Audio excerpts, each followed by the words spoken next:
And welcome to the rant, everybody. A unique rant. Haven't had one quite like this. As you may or may not know, Big Al Jerkins' final day full-time here at Channel 2. You'll be with us through the football season, but final day full-time as a sports director after 31 years as sports director is going to be Thursday, August the 3rd. So we want to, I've heard your stories for many, many years. I love almost all of them. No, I love them all. And we just want to let the viewers in maybe on 34 years of covering sports here in Tulsa. So where do you want to start? Tell me kind of how you ended up here. The Mickey Mantle thing. First of all, congratulations on becoming the 5th ever sports director here at Channel 2. That's over 70 years, and we've only had 4, now 5. So that's great. It is an unbelievable honor. But growing up in New York City. And it's a long way away. I wasn't the only Mickey Mantle fan, but I was obsessive with it. I mean, the league, I had to have number 7. You know, I had even my practice swings were like Mantle, and I wasn't the only one again. I mean, Bob Costas would tell you the same thing. Yeah. Carries the baseball card with him in his wallet. I took it to the extent to where, like when you had social studies and you did a project, I did it on the state of Oklahoma because of Mickey Mantle. Okay, yeah. Very cool. When I had to do book reports, it was Mickey Mantle. Yeah. And 6th grade, I'm still doing book reports on Mickey Mantle. This is a PS 156, Laurelton, Queens, New York. And so I get up there, and we had to read them orally in front of the class. And so my 6th grade teacher, Miss Postley, and my first book report in 6th grade, because I had done 4th, 3rd, 4th, 5th grade book reports on Mickey Mantle. So I just fixed the words a little bit for the next one. And so I get finished, and she was a tiny lady, and she looked at me and rolled her eyes and said, "Alan, I appreciate your love for Mickey Mantle, but no more book reports on Mickey Mantle." Because I guess she had gotten reports from other teachers that all I care about is Mickey Mantle. So I was crushed. Absolutely crushed. My book report on Mickey Mantle was toast. So the next one I did was on Elston Howard, being the first African-American to ever play for the Yankees. Pretty good. It's pretty good. So you got the job here from Green Bay, Wisconsin. You'd gone to college in Wisconsin, then got that job and covered the Packers. Ended up here in Tulsa, and the story, I do love this story. The Selman story? Or? Well, no. The first week you were here. Oh, okay. So, again, Mickey Mantle. And I come, and Jerry Weber was the sports director at the time, and I come in, and I'm, this, run-around guy, and I had just, covering the Packers was great experience for a guy who just broke into the business. Oh, sure. Anyway, so, all right, so I get here, and I go up to Jerry, and I say, "Jerry, I swear I'm going to work my butt off for you. You don't have to worry about that. I just have to go to Commerce. Please, just let me go to Commerce." He said, "By all means." I hop in the car. I go to Commerce. I get my picture taken in front of Mantle's house, daydream, for about an hour. Come back, and then my first story that I did, though, I shot in Green Bay. As luck would have it, my last game in that September, before I came here, the Tampa Bay Buccaneers were in Green Bay. And I'm thinking, wow, the Selmans are here. Right. Oklahoma. Yeah. So instead of really paying attention to my job, because I was I was leaving Green Bay. Well, no, but okay, so I'm thinking, hey, I'm thinking ahead a little bit. Why don't I just do a story on the Selmans? Pretty good idea. And I can bring it down to Tulsa with me. So we didn't have a whole lot of Packer highlights from my shooting. It was mostly Selmans making tackles. And I go to the Tampa Bay locker room instead of the Packer locker room to interview the Selmans. And so I brought that story with me, and then I went to Eufaula to go talk to their former coach, and that was my first story. I did it on the Selmans. That's pretty good already. So some reconnaissance work, right? Yeah, exactly.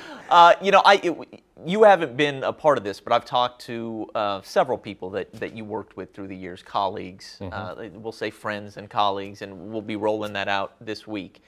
And something that came up, it wasn't even a question I was asking, but it would just come up naturally, was people would mention that this guy from New York fit in much better here in Oklahoma than people would have thought. And I know you love Mickey Mantle, and you enjoyed Sooners football as well, but right. I mean, why do you think you fit in so well here? I mean, I had people saying you're a New York Okie. You know what I mean? Right. That you got New York in your blood. You never left New York in some ways, but you got Oklahoma in your blood too. See, maybe I was a little swayed because of what I did in grade school.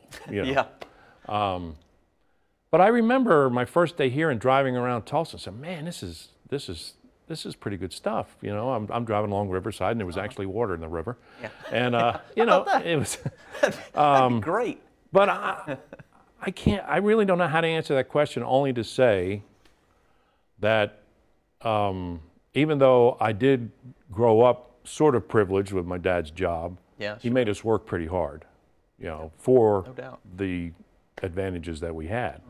You know, I mean, here's a kid that grew up in New York, went to Florida during the winter and changed schools, and, you know, lived on a lake in August in Saratoga while he was working. But, you know, we did our chores, and we worked for it.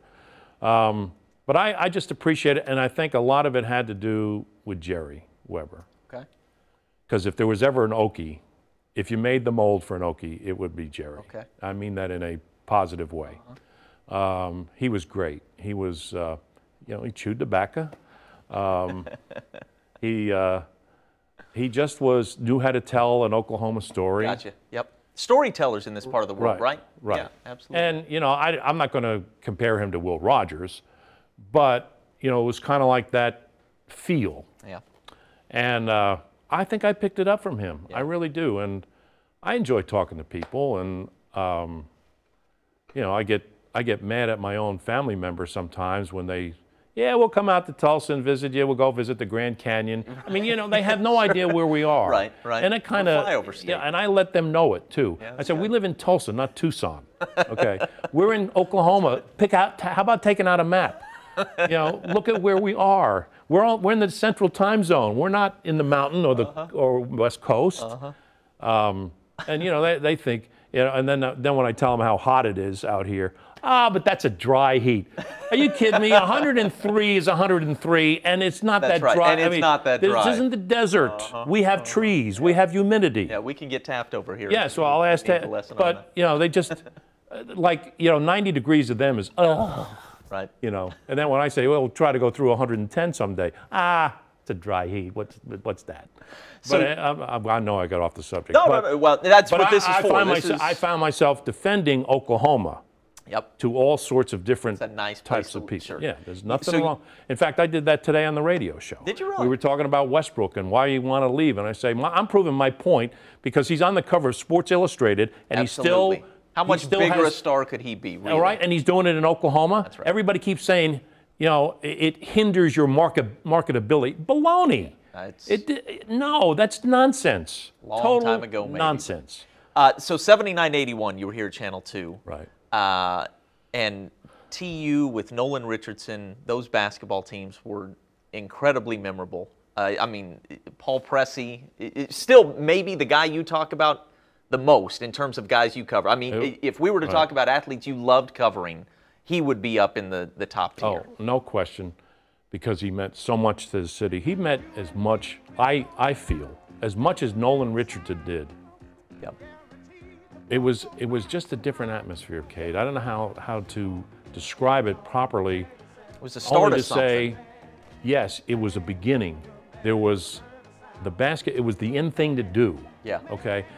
You know how consultants always tell us what's the most important thing, and it's always going to be OU football. Right. But at that time, TU basketball was like number 2 on that list because of the success of Nolan Richardson's team. And we also did the TU coaches show, so I had a chance to get a little bit closer to the team than most. But I think what set it off for me was Paul Pressey was so good. He was. He was awesome, and it was the age of music videos. Yeah, that's right. Every story had to have music to it. But my favorite is the Rubber Band Man.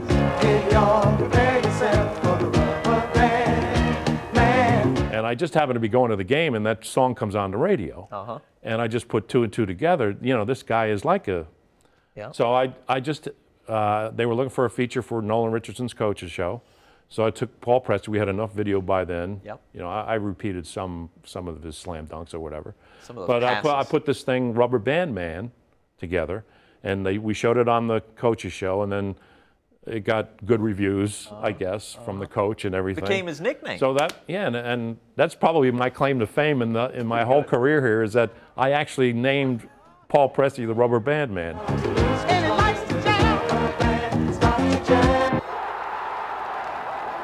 That's very cool.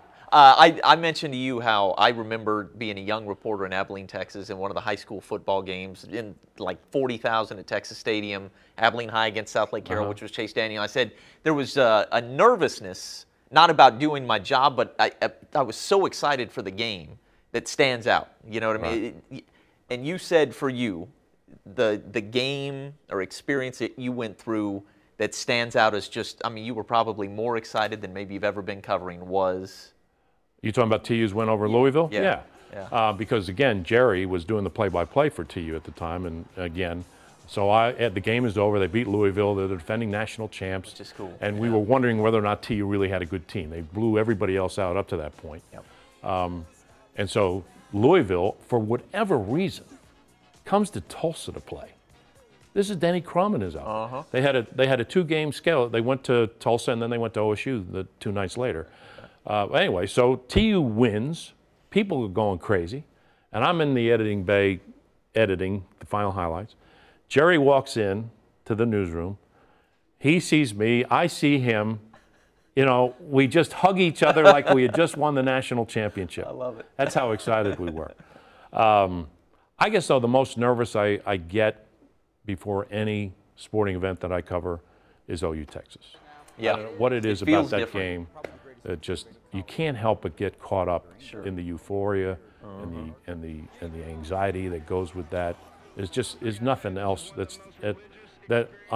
because even though it's on a regular basis, there's, I don't know, it just seems something special about it before every game. Yeah. So you would have covered almost all of them going back to 86 or 87.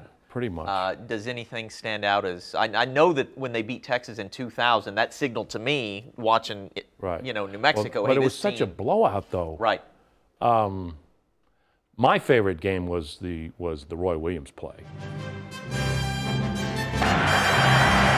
the blitz.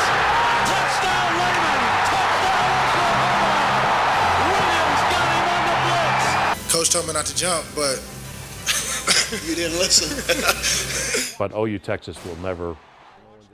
I don't think you can talk Ohio State, Michigan. You can talk Notre Dame, USC. I know. Right. Yep. There's just something different about it, and it just split down the middle every time. It's it's so unique in that regard that, and usually there's something pretty big at stake. Yes. Okay, so you were in Wichita and Nashville for a time, and I've heard a lot of stories from those. Some good years there, but came back here in '86. Would have been the same fall that the Mets won their only World Series, other than I guess '69 or whatever. But anyway, well, my first what brought you back? You had been here, and Well, the things were getting tough in Nashville. The station I was working at, when I went there, it was a 4-person staff, and then the main guy gets fired. The second guy has a heart attack, and the photographer / reporter just was so disgusted with how the first guy was fired, or whatever. So all of a sudden, I'm left by myself. Ooh. So this is Nashville, Tennessee. This is like the 35th market in the country, and they have a one-guy staff. So anyway, so I go through, the 6 weeks, without the day off thing. And I finally said, am I getting this job or not? They said, well, we need to do more focus group stuff. Yeah. I said, please.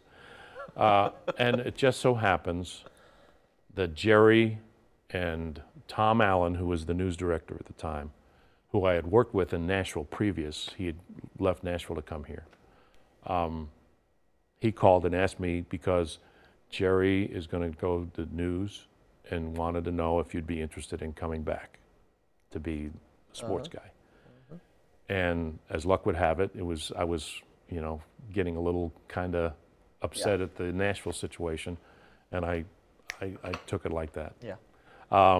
It was kind of a tough time in my life because my mom was really ill, and it was the Labor Day weekend of '86, and I said on that Saturday that I'd take the job, and my mother died that Sunday. Yeah. So, you know, I came to Tulsa to say yes, then went back to New York to deal with the funeral and all that. And I just, you know, and they were gracious enough. I said, can you at least just give me a week to get my, you know, because it was tough on all of us. So, so they let me, you know, wait a week, and then I came that Monday after Labor Day weekend. So that's when I started in '86. You know, another common theme in some of the interviews I've done has been that nobody has met a bigger fan of his teams than you. And the truth of it is, people may or may not know this, I would say for most of us that get into this business, we become pretty objective. You know, even with regard to the teams you rooted for when you were a kid, just because you are around sports all the time, you're supposed to be objective anyway. But I mean, you could not be further from objective when it comes to the New York Rangers, the New York Yankees, and the New York Giants. Come on, someone get his ass open. How have you remained such a passionate fan all these years? I've heard you call it a disease, right? It is a disease. You're afflicted. Well, I just refer to my mother passing away at a very early age at 56. She was a bigger sports fan than my dad. I know. I've heard you say that. She wasn't when I was a kid, my mother was a Dodger fan and my dad was a Giants fan. And I remember as a kid, you know, come around the end of the season, it was like, they were bickering at each other, you know. And a little kid, you think it's a major deal when it's just kidding around or, you know, just having a minor argument, whatever. I said, I'm going to root for the Yankees. I'm not going to root for you guys are just, you know, and I'm being a little wimp about it, but that's how I became a Yankee fan. And my friends in grade school were Yankee fans. So, and then the next thing you know. And they never lost a game the entire well, decade. it was a pretty good, way to grow up. That's right. And that's where the Yankee thing came from. And then my mother, when the Dodgers left, my mother was totally disgusted and became a Yankee fan. Yep. My mother was always, I got to tell you, my mother's greatest date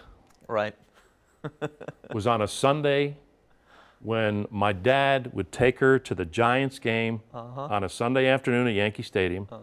They'd go to New York City for dinner and then go to the hockey game at Madison Square Garden at night. That was her date. I would love to try that on my wife sometime. I mean, she would have rather done that than go see Frank Sinatra. I'm not kidding you. That's beautiful. And I remember watching the Giants lose to the Bears. We're watching it on TV. Y.A. Tittle gets blasted. My mom's crying.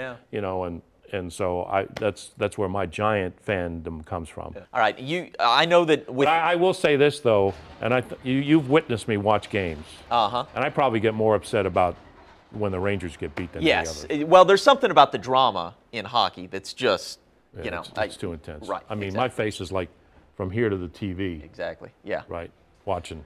Okay, so you were hired '86, came here. The '90s were kind of really bad for the college football here, but the Dallas Cowboys.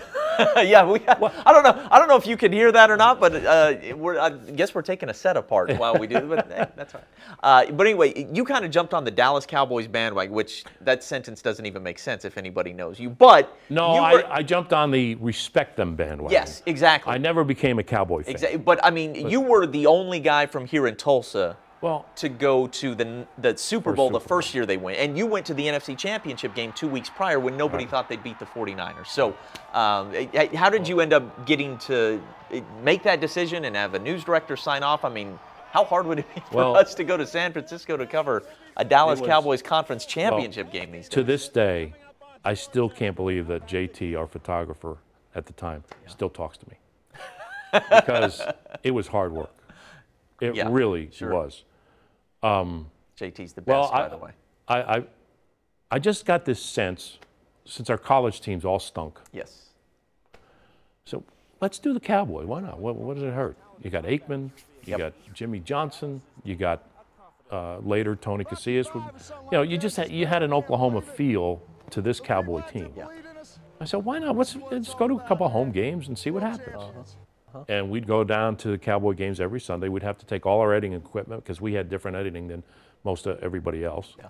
So we would leave here at 5 in the morning for the noon game, do the game, probably get out of the parking lot about 5, zip to the NBC affiliate in Dallas, edit our stories, send it back, drive back. We'd probably get on the road about 9 and be back at 1 a.m. So, I mean, that's why I say, JT, I still to this day can't believe he's still talking to me. Yeah. Anyway, so we, and as it turns out, they're going to the NFC Championship. So, and it's in San Francisco. And it costs a lot of money back then for satellite shots and all that, right? Yeah. And the flights. So, but I just, the heck with it, I'm going to give it a shot. Yeah. I go in there and ask Ed Scripps, who was whose family owns this company, by the way. But he happened to be our news director at the time. And I guess he just liked what we had done. And I said, you know what, we're going to be the only station in Oklahoma to cover this. Yeah. And that sold him completely. Yeah. So we go out to San Francisco. It's pouring rain all 3 days. Yeah. We do live shots. We do the game. We had to destroy our clothes. We had to go out and buy new clothes to fly home on the Monday morning. We still got it done. So then JT and I, we just looked at each other and said, you know what, man? We're going to the Super Bowl. Pasadena. We are going to the Super Bowl. And so we get home. We make arrangements. Ed lets us go out like 10 days before the game. So we're there on a Friday night, and still I'm a little bit shaky because we're kind of like on the outside looking in as far as station priorities are concerned. So we're out there. We don't have our credentials yet. I mean, I've made the requests and all that, and they say everything's fine, but there's always going to be that anxiety that, oh, please don't tell me they aren't here. So finally on the Monday, they set up the headquarters. We get our credentials, and I'm dancing. I am so excited. I am going crazy. So my kids are with me. This is the first year of the NFL experience. So we go out there, and it just so happened Michael Jackson was the halftime entertainment at the time. Right, yeah. So we pull up, and Michael Jackson is walking right out to his limousine as we pull up. Yes. So my kids are going nuts because they're young. Be starstruck. All right, so we do the NFL experience thing, and they had the 100-yard dash, like at the combine. Come on, Dad, you can do it. Come on, Dad, let's race. Come on, Dad, you can do it. I do it, and 2 steps out of the starting block, I pull a hamstring. So I was hamstrung the rest of. So there's another reason why JT had to do most of the work. Yeah. But anyway, we make this long story even longer.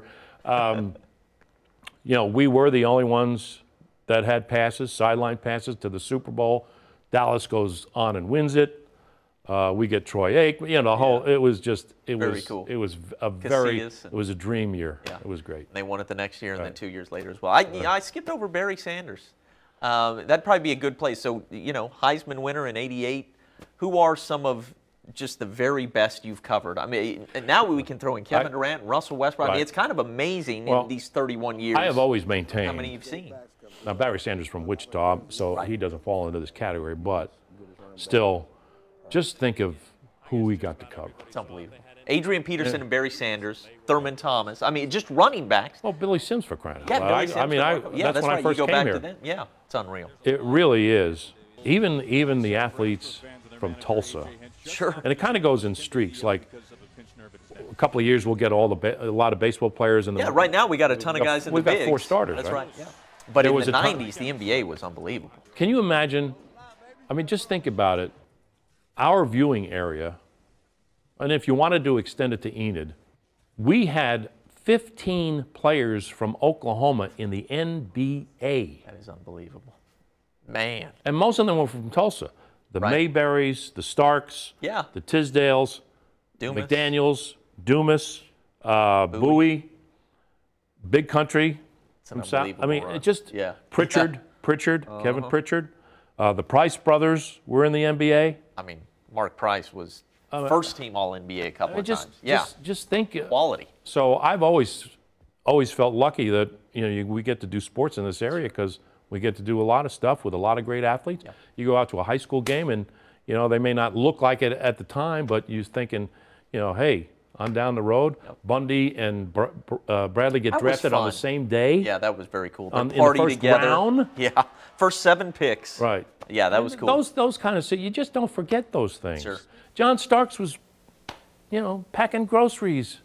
Yeah, that's as good a story as there's been in the NBA in terms of just a self-made guy. I think Came from Starks right broke here. the record for attending the most colleges of any time. He even played for Ken Tricky's junior high team. There was Tulsa Community College believe it or not, had a basketball team. Starks was on He was that. on it. And they played at the old Fairgrounds Pavilion. Who was the best basketball player you saw come out of this town, would you say?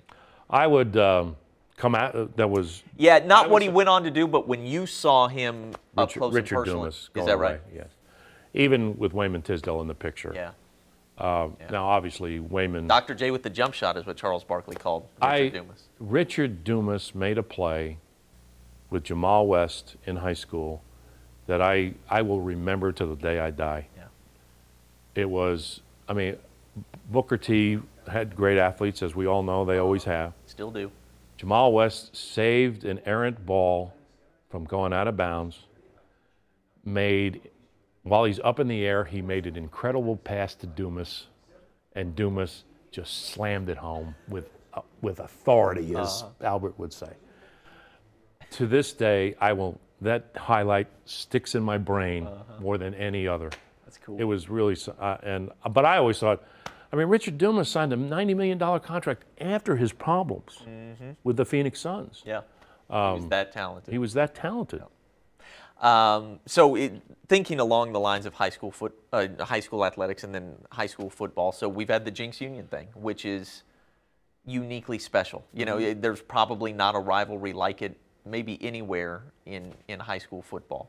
I know that kind of the first few years of that, where every game, it seems, went back and forth. And any reflections on that Well, the Jinx one Union game, rivalry? and I can't remember the year. Probably I'm 2000. awful with year. It was the Kewan Jones game. Yes, yeah. Okay. We're out there doing our Friday Night Live, and I'm out it was Skelly Stadium, Yeah. and I did 6 separate cut-ins. And the score was different at every cut-in. Yeah. Now, this That's is within fantastic. a 12, how long is our Right. Friday Night Live? About 12 minutes, 13 yeah, exactly. minutes total? Yeah. And they Every came to me time. 6 times, and the score was different every time. Game wasn't over yet when we went off. We had to come back and, Is that right? So, did you get back into the stadium in time to see Kewan Yes. go down the Yeah. sideline and win it? well, we did our live shot on that, that one end zone yeah. where you could kind of be up and look down. That's where we did our live shot, and that's where it was nuts, absolutely nuts. And you didn't know whether to feel sorry for Union or feel good for Jenks. It was just one of those. The old adage, it's a shame someone had to lose this thing. Yeah. But that would define it to a T.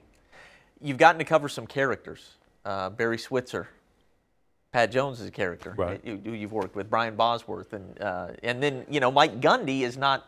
Sometimes he is, sometimes he's not. The rant, obviously, and now the mullet. Right.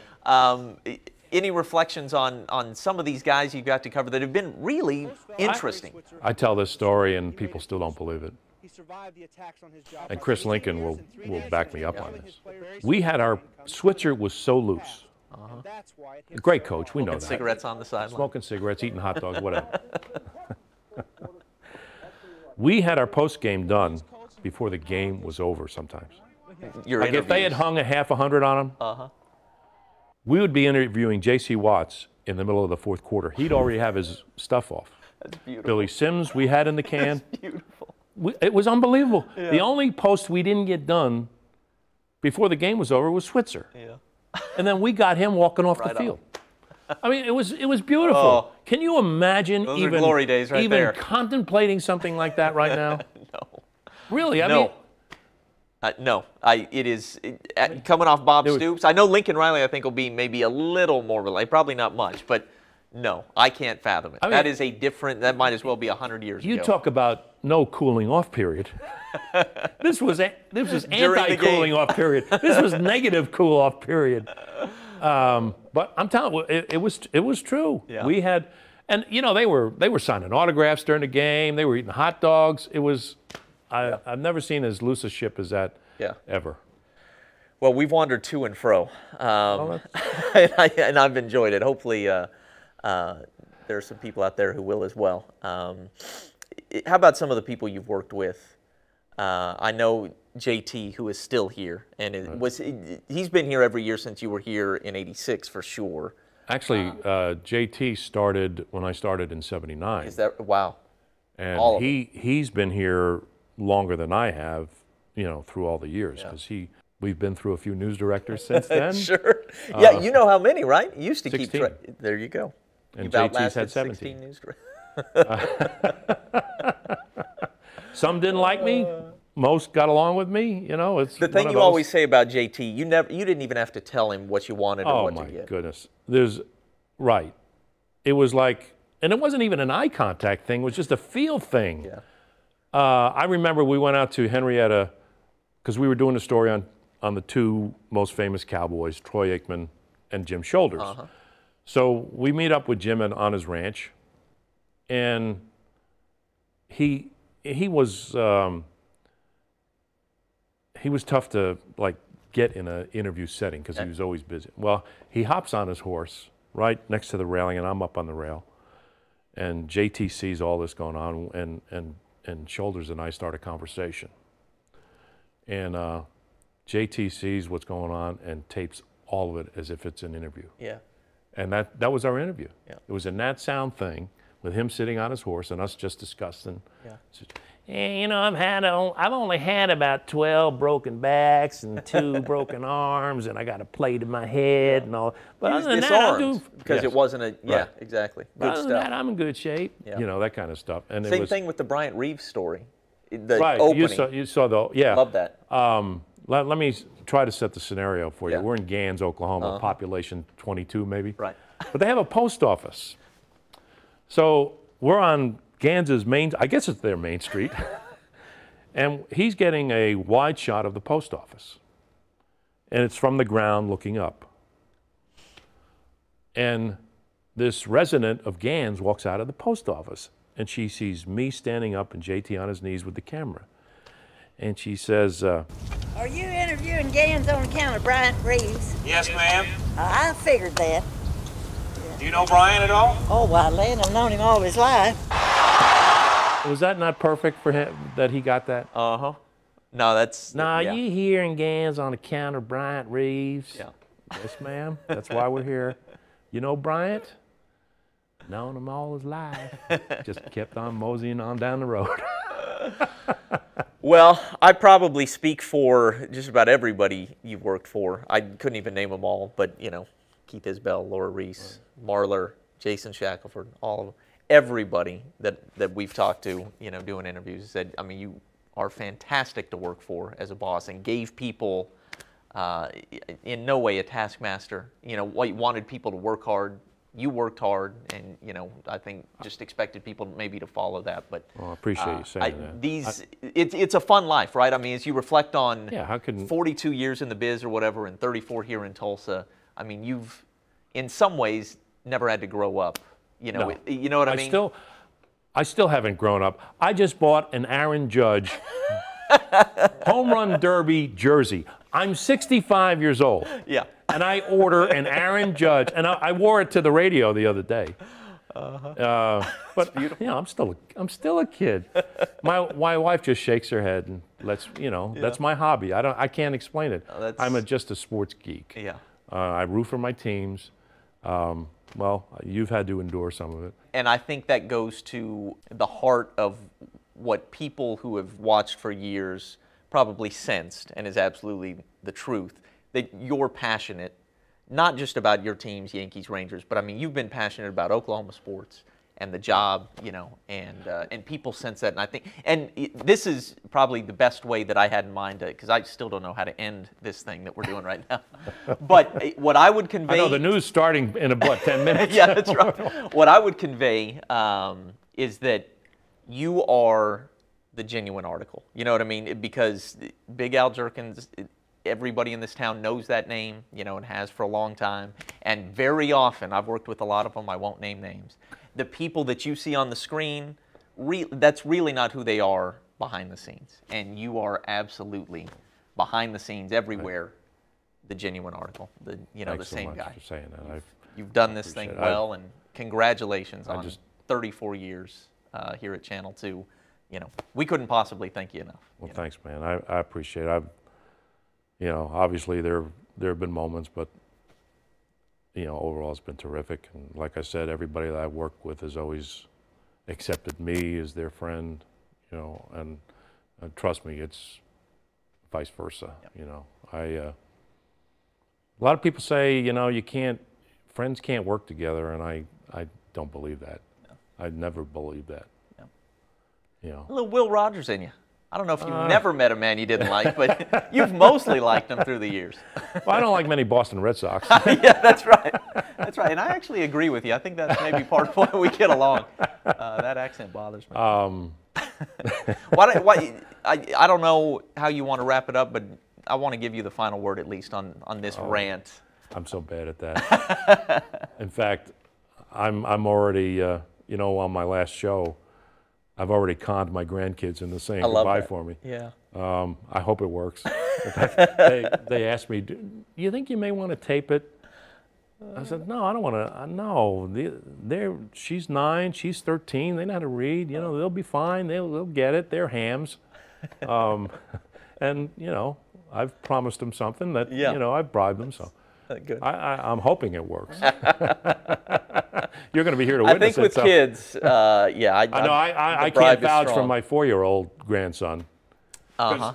The last, I don't know if you remember this. Remember when I did the Skype?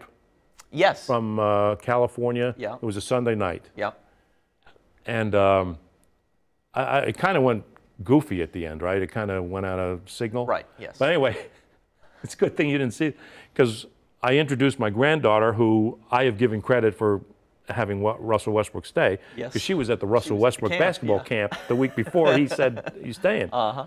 And then the 4-year-old grandson, Oliver, comes on and goes, you know, and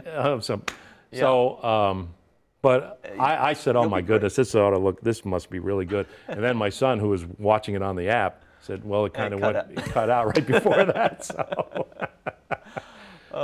Well, it's been real. It's been fun. Thanks, man. Hey. Congratulations to you. Thank you, man. Now I expect you to be the next sports director. Well, you've been here, what, 9 years?